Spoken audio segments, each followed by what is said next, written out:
अक्सर कहा जाता है कि कमान से निकला हुआ तीर, बंदूक से निकली हुई गोली और मुंह से निकला हुआ लफ्ज़ कभी वापस नहीं आते।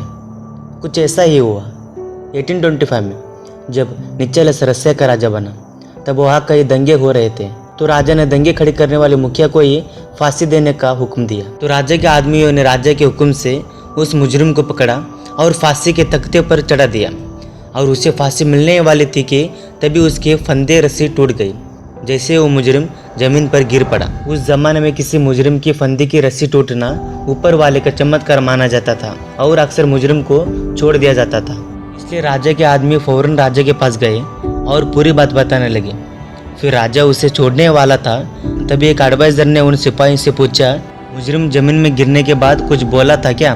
तब सिपाहियों ने कहा, हाँ, वो बोल रहा था कि राजा एक ढंग की रस्सी नहीं बनवा सकता, राजा के खाक चलाएगा क्या, बोल रहा था। ये बात सुनकर राजा को बहुत गुस्सा आया।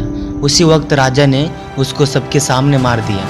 अगर रस्सी टूटने पर उसने अपने मुंह बंद रखा होता तो उस पर यह नौबत ही नहीं आती।